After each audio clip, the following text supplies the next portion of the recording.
আসসালামু আলাইকুম মাই to family, কেমন আছেন আপনারা সবাই? সকলকে জানাই অনেক অনেক ভালোবাসা আর শুভকামনা নতুন আরেকটি ব্লগ দেখার জন্য। আজকের ব্লগটা শুরু করেছি আমি চাঁদ রাত থেকে। গত ব্লগে দেখিয়েছিলাম বাচ্চারা চাঁদ রাতে ঘুরতে গিয়েছিল, তো ওরা বাইরে থেকে একটু লেট করে এসেছে।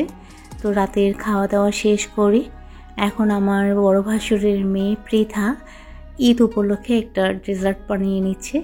এটার রেসিপি যদি আপনারা ফুল দেখতে চান তাহলে আমাকে কমেন্ট করে জানাবেন।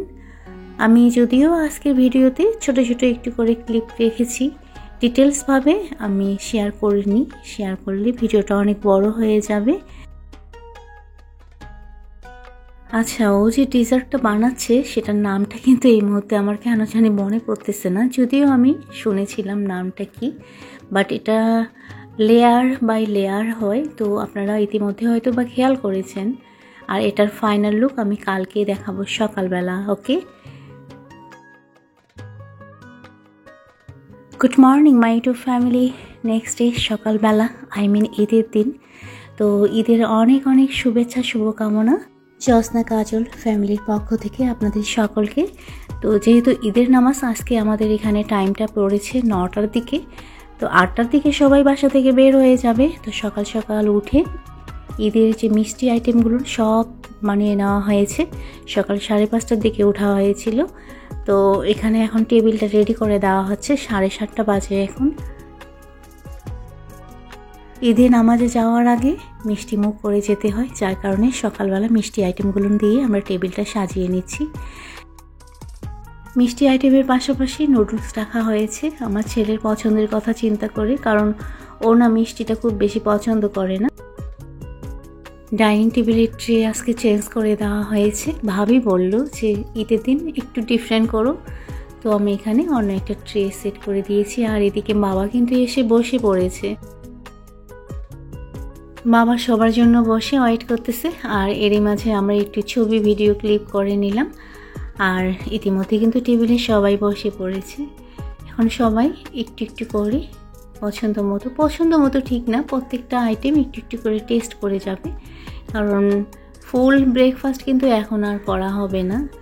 নামাজের পরে এসে আমরা ফুল ব্রেকফাস্ট টেবিলে সাজিয়ে দেব। এখন জাস্ট মিষ্টি আইটেমগুলো দেওয়া হয়েছে।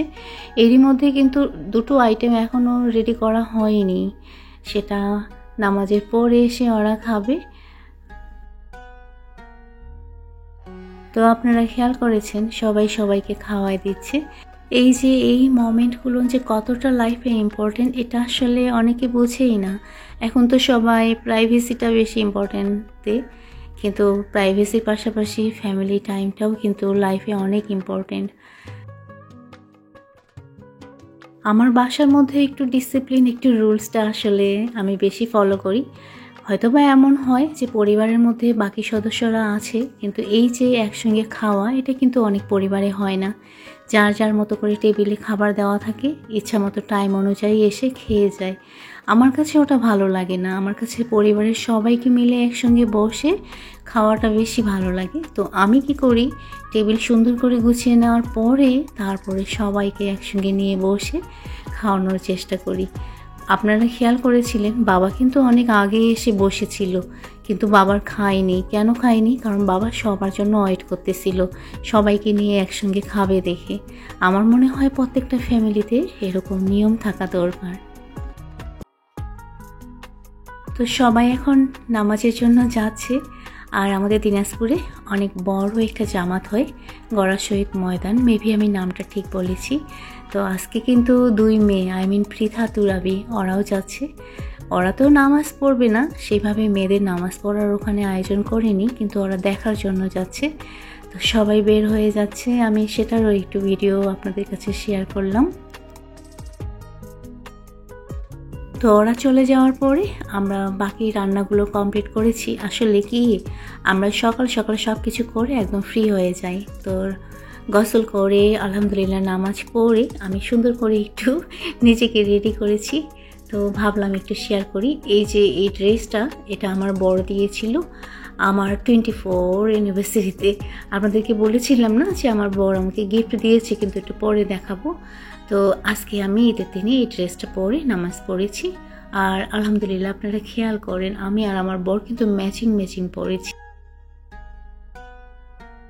ইতিমধ্যে ওরা কিন্তু নামাজ পড়ে চলে এসেছে আর আমাদের জন্যই ওয়েট করতেছিল। আমরা আজকে সবাই মিলে একসঙ্গে নামাজ পড়েছি, সবাই মিলে বলতে মেয়েরা একসঙ্গে। আর এদিকে টেবিল রেডি করে দিচ্ছে। আর আমি যখন রেডি হচ্ছিলাম তখন এদিকে ভাবি আর মাসরুর কিন্তু খুব সুন্দরভাবে পরোটা ভাজতে পারে। তো এখন আমরা টেবিলটা রেডি করে নিচ্ছি সেকেন্ড টাইম ব্রেকফাস্ট করার জন্য। তখন তো শুধু হালকা নাস্তা করা হয়েছিল, এখন একটু ফুল নাস্তা করে নেব। তো এদিকে টেবিল রেডির ক্ষেত্রে সবাইকে সহযোগিতা করতেছে, যেটা আমি মনে করি প্রত্যেকটা ফ্যামিলির প্রত্যেকটা মেম্বারকে করা দরকার। এতে একজনের উপরে প্রেশার পড়ে না। আপনারা প্রায় টাইম বলেন না যে হেল্পিং হ্যান্ড ছাড়া আমি কিভাবে এত কাজ করি, কিভাবে ম্যানেজ করি। আমি একা করি না, আমার পরিবারের সবাইকে নিয়ে করি। যেহেতু পরিবারের সবাই সহযোগিতা করে, এই জন্য আমার কাছে সহজ হয়ে যায়। আলহামদুলিল্লাহ আমরা সবাই খুব ভালোভাবে নাস্তা খাওয়ার পরে ড্রয়িং রুমে একটু ছবি ভিডিও ক্যাপচার করে এখন চলে এসেছি আমার ছোট ননদের বাসায়। আমার ছোট ননদের বাসায় আমার শাশুড়ি থাকে, আমার শাশুড়িকে এই জন্য আমরা দেখতে এসেছি। আর মা অনেক দিন ধরে অসুস্থ, বলতে গেলে বিছানায়। আপনারা হয়তো খেয়াল করেছেন মার পাইপলাইন লাগানো আছে। আমরা সবাই এসেছি, মা সবাইকে দেখতেছে কিন্তু মা কথা বলতেছে না। তো আপনারা সবাই মার জন্য দোয়া করবেন। আর এদিকে আমরা একটু ছবি ভিডিও ক্যাপচার করার পরে সবাই সবার মতো করে দুপুরের খাবারটা আমার ছোট ননদের বাসায় খেয়ে নিচ্ছি। আর এই পর্যায়ে এসে বরাবর মতো রিকোয়েস্ট করি, যারা এখন আমার ভিডিওতে লাইক করেনি প্লিজ ভিডিওতে একটু লাইক করে দিন। ওকে, আচ্ছা এখন আমি একটা ফ্যামিলি গ্রুপ ফটো শেয়ার করতেছি, আপনারা অবশ্যই কমেন্ট করে জানাবেন এটা কোন ফ্যামিলির গ্রুপ ফটো। ওকে, গ্রুপ ফটো কোন ফ্যামিলির এটা বলা যদিও একটু কঠিন হয়ে যাবে, তারপর আপনারা গেস করে কমেন্ট করে জানাবেন। ওকে, এরই মধ্যে কিন্তু আমি ছোট আপুর বাসা থেকে চলে এসেছি মার এখানে গ্রামে দাদা বাসায়। তো দাদির সঙ্গে অনেকক্ষণ ধরে সময় কাটানোর পরে মার এখানে এসে কিছুক্ষণ সময় কাটানোর পরে এখন ঢুকেছি আমরা মসজিদে।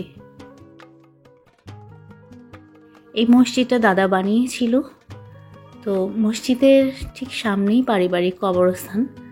তো আমি দাদিকে বললাম যে দাদি আমি মসজিদে ঢুকিনি। তো দাদি আবার মসজিদে ঢুকিয়ে মসজিদটা একটু ঘুরিয়ে দেখালো। ভাবলাম একটু ভিডিও ক্যাপচার করে নেই, আর স্মৃতি হিসেবে আমি আমার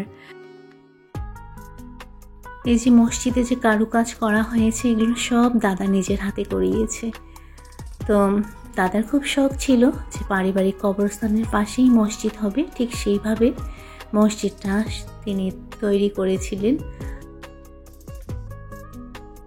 তো আমি লাইটিংগুলো একটু জ্বালিয়ে দেওয়ার চেষ্টা করলাম, যদিও সব লাইট জ্বালাতে পারিনি কারণ সুইচটি কীভাবে বুঝে উঠতে পারতেছিলাম না। কিন্তু পরে খেয়াল করলাম যে সুইচগুলো আলাদা করে ইন্ডিকেট করে দিয়েছে, লাইট আর ফ্যান এইভাবে, এসি আলাদাভাবে। যাই হোক, এখান থেকে এখন আমাদের বের হতে হবে। মসজিদটা দোতলা সিঁড়ি যে এদিকে, যদিও দোতলার কাজ এখনও ঠিকভাবে ফিনিশিং হয়নি।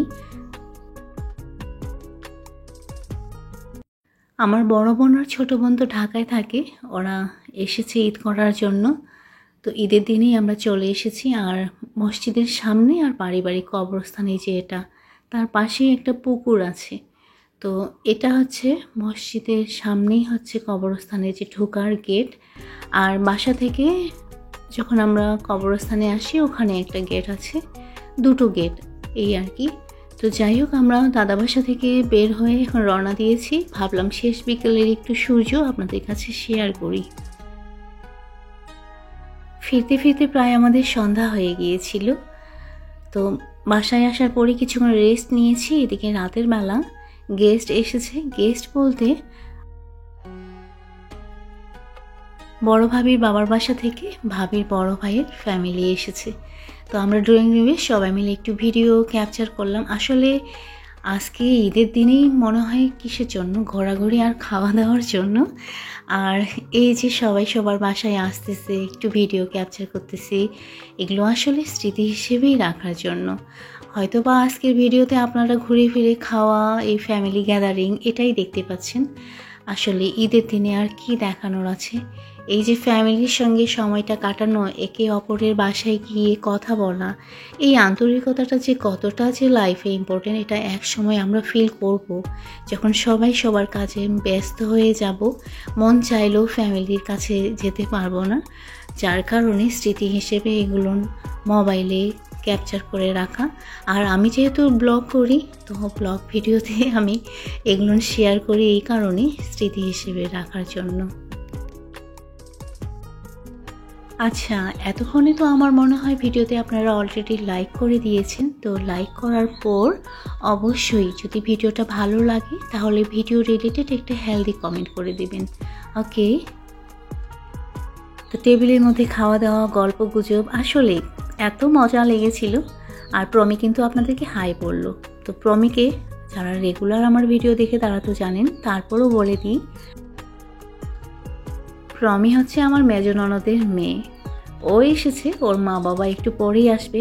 আর এদিকে রুমের মধ্যে ওরা সব কাজিনরা মজা করতেছে। ভাবলাম একটু ভিডিও ক্যাপচার করি, তো বসেছিলাম এখানে ক্যাপচার করার জন্য, কিন্তু আমার কেন জানি খুব খারাপ লাগতেছিল, আমি চায়ে শুয়ে পড়েছিলাম।